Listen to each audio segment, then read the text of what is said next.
quando tu gostas de uma coisa e vais longe demais. É o subtema deste episódio. Já vão ver porquê. Mas antes, maestro, onde é que tu andas? Anda aqui. Opa! Vá, música! Desculpa, a educação vem primeiro, também estou aqui. Música. É isto e não passa disto. A vida é um guião nunca previsto. É isto e não passa disto. Mesmo quando insisto que tenho um quisto. Sim, fui. O protagonista desta história chama-se Stur.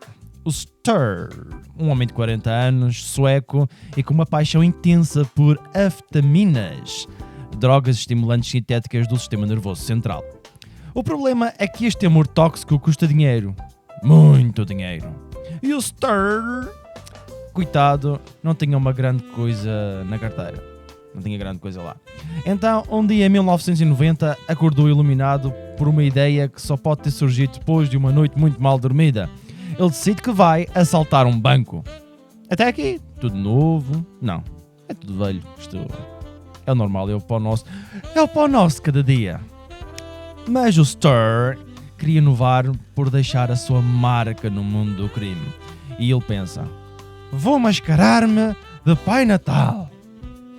Porque um assalto profissional só se pode chamar assim se for feito por um homem barrigudo com um fato vermelho e umas barbas dos chines. E claro, o plano corre mal, o disfarce é tão miserável que a funcionária do banco olha para ele e diz Stur, és tu? E pronto, fim do assalto, prisão direta, nem deu para aquecer. Mas em vez de ir para a prisão, ele é enviado para um hospital psiquiátrico para criminosos. E aqui começa toda esta linda epopeia. Quando o Stur entra na... É quase Stur, não é? O Stur, ou Stur, mas não, é Stur. Quando o Stur entra naquele sítio, ele pensa epá, isto é um paraíso. Porquê? Tinha companhia, tinha atenção e, acima de tudo, tinha acesso a benzodiazepinas. Eu esforcei muito para dizer este nome. Benzodiazepinas.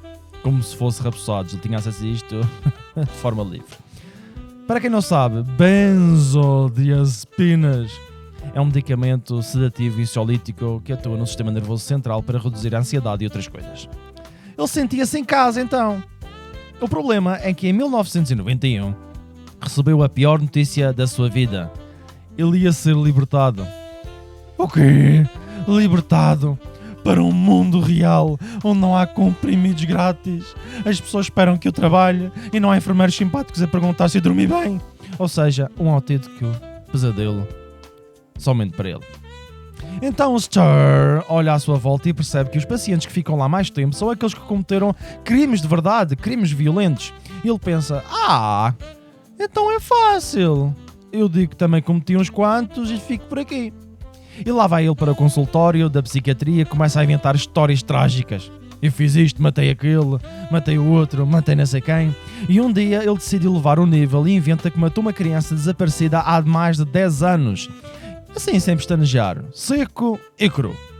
A polícia entra em ação e o Stur, que só queria ficar no hospital, de repente torna-se o centro das atenções. E atenção, ele ama ser o centro das atenções. Começa a confessar mais crimes, e mais um bocadinho. E cada sessão de terapia é para ele um festival de criatividade. Bem, o que é que eu vou inventar hoje? Ele pega em casos reais, mistura com cenas de filmes, junta detalhes de livros como o American Psycho e cria um universo onde ele é o maior assassino da Suécia, o Hannibal Lecter nórdico. Ele próprio escolheu esse nome, esse título. Um orgulho. Os médicos acreditam em tudo e a polícia também. E quanto mais ele fala, mais comprimidos lhe são dados, que é o que ele quer. Ele está tão medicado, tão drogado, que provavelmente via unicórnios na rua a dançar. E no meio disto tudo, ele mudou o nome dele para Thomas Quick. Porquê? Porque sim, devia soar mais artístico. A polícia começa a investigar os crimes que ele confessa, mas nada bate certo.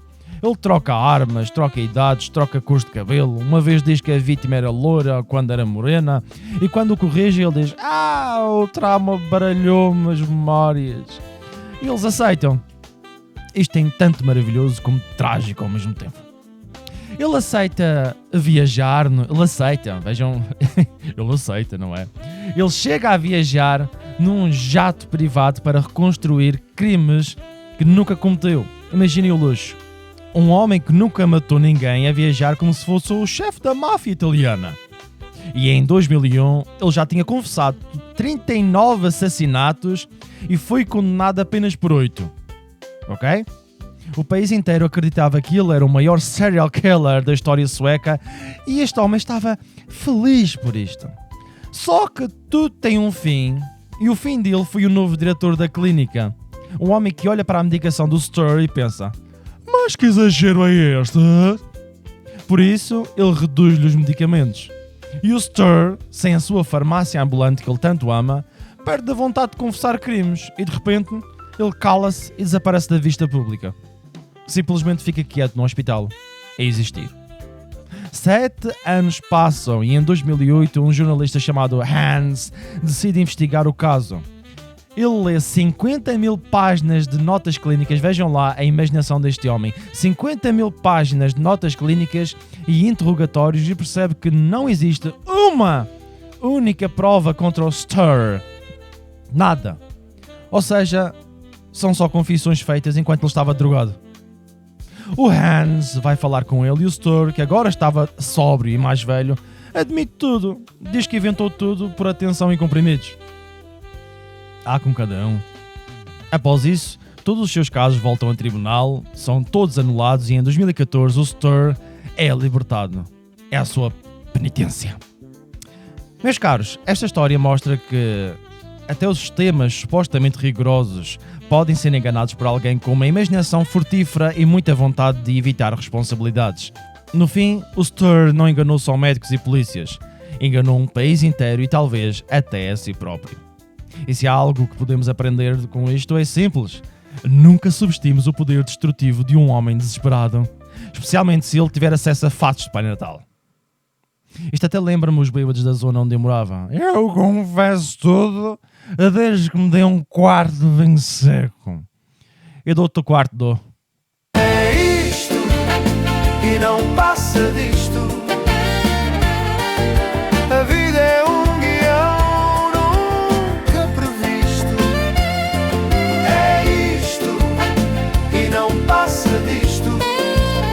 Mesmo quando insisto.